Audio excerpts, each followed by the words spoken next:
तुमच्या, आमच्या आणि सर्वांच्याच आहारात रोज दूध आणि दुधाच्या पदार्थांचा समावेश असतो। अनेकदा आपण घरी किंवा हॉटेलमध्ये पनीर खातो, मात्र या दूध आणि पनीरमध्ये भेसळ करणाऱ्यांचं मोठं रॅकेट कार्यरत आहे। म्हणूनच स्वतःच्या फायद्यासाठी लोकांच्या जेवणात विष कालवणाऱ्यांचा पर्दाफाश लोकशाही मराठी करते। त्यासोबत आम्ही बनावट दूध आणि पनीर कसं ओळखावं हे सुद्धा सांगणार आहोत। पाहुयात याच संदर्भातील हा स्पेशल रिपोर्ट।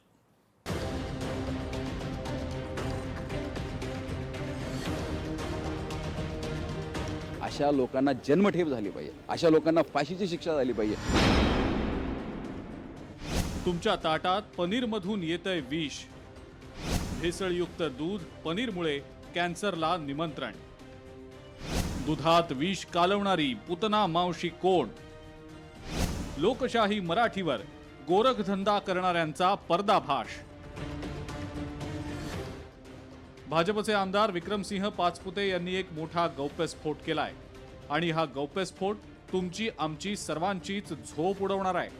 कारण विक्रमसिंह पाचपुतेंनी भेसळ केलेलं पनीर माध्यमांसमोर आणि थेट सभागृहातच धडधडीतपणे दाखवलंय।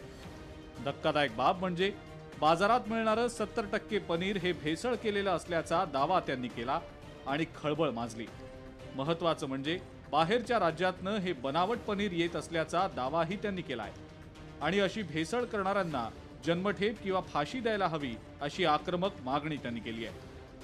आणि स्टेट बॉर्डर्सवरती अध्यक्ष महोदय, माझा प्रश्न मंत्री महोदयांना आहे की स्टेट बॉर्डर्सवरती आपण जे काही बाहेरनं उत्पादन येतं याच्यावरती आपण काय कारवाई करतो? हे पनीर जर मी अॅनालॉग चीज असेल आणि जर मी तुमच्याकडे पनीर म्हणून विकलं तर माझ्यावर फक्त मिसब्रँडिंगची कारवाई होऊ शकते। अशा लोकांना जन्मठेप झाली पाहिजे, अशा लोकांना फाशीची शिक्षा झाली पाहिजे। हे तुमच्या माझ्या जीवाशी खेळतात, लहान लहान मुलांच्या जीवाशी खेळतात। विक्रमसिंह पाचपुते यांनी हा सभागृहात मुद्दा उपस्थित केल्यानंतर उपमुख्यमंत्री अजित पवार यांनी त्यावर उत्तर दिलंय। अक्षरशः लोकांच्या जीवाशी खेळण्याचा हा प्रकार आहे आणि त्याच्यामुळं मी माझ्या स्तरावर मीटिंग लावतो। ज्या काही लॅब किंवा इतर काही गोष्टी लागतात त्या सगळ्या पूर्ण करण्याच्या करता जेवढा निधी लागेल तेवढा निधी मी उपलब्ध करून देतो। काही झालं तरी हे जे फेक पनीर आहे त्याच्या संदर्भातलं तातडीनं त्याच्याबद्दलची कारवाई त्या ठिकाणी केली जाईल। दूध असो की पनीर, आपल्या घरातील लहान मुलांपासून ते वयोवृद्ध व्यक्तीपर्यंत हे पदार्थ हवे असतात। सणासुदीचा काळ असो किंवा रोजचं जेवण असो, प्रत्येकाला दूध, दही आणि पनीर सारखे दुधाचे पदार्थ हवे असतात। मात्र या दुधात विष कालवण्याचा प्रकार समोर आलेला आहे। दुधामध्ये भेसळ करण्यासाठी स्टार्च, युरिया, रॉ शॅम्पू वापरला जातो। Raw soap, raw detergent powder, synthetic chemical मिसळलं जातं। Glucose, washing fabric, colour mix, refined ऑइलचाही वापर होतो। बनावट दूध आणि बनावट पनीरमुळे अनेक आजारांना निमंत्रण मिळतंय। बनावट दूध आणि पनीरमुळे कॅन्सर सारखे आजार होतात। दमा, श्वसनाचे आजार, कफ आणि पित्ताचेही आजार बळावतात।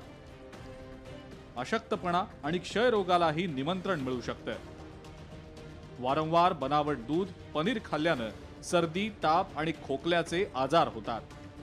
सर्वात महत्त्वाची गोष्ट म्हणजे पचन संस्थेवर त्याचे लगेच परिणाम होतात। उलट्या, मळमळ, त्यानंतर जुलाब होणं, त्याचबरोबर चक्कर येणं अशा प्रकारचे त्रास सुरू होतात। ह्या भेसळयुक्त पनीरमुळे जे काही विषारी पदार्थ आपल्या शरीरात जातात त्यामुळे यकृताचे आणि किडनीचे त्रासही आपल्याला उद्भवू शकतात।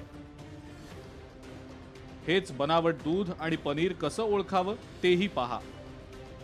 बनावट दूध बोटांवर घासलं असता त्यातनं फेस तयार होतो।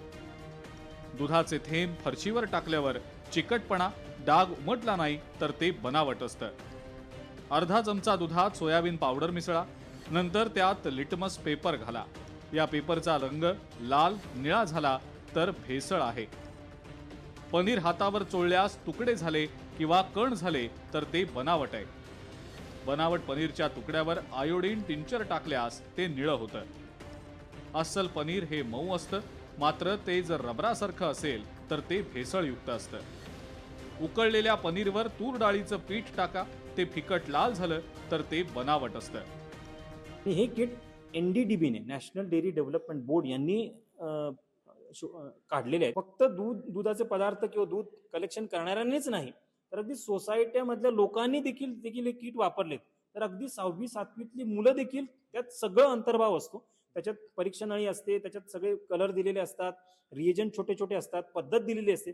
अगदी 2 मिनिटात तुम्ही ते दुधातले 8-9 पॅरामीटर ओळखू शकता आणि तुम्हाला कळू शकेल की अरे आपल्याला मिळणारं दूध हे ह्या प्रकारे भेसळीचं आहे.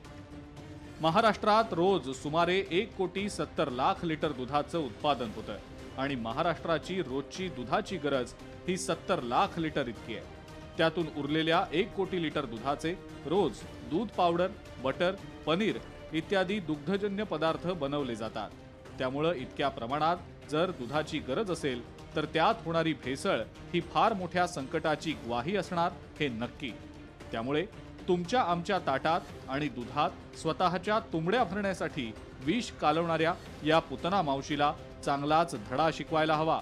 तोही असा की पुन्हा कुणीही दुधात किंवा पनीरमध्ये भेसळ करायला धजावणारच नाही. ब्युरो रिपोर्ट, लोकशाही मराठी.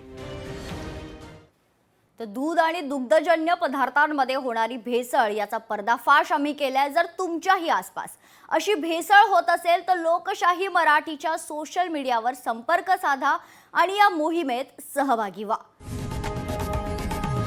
लोकशाही मराठी ऐका, पहा, जागरूक रहा.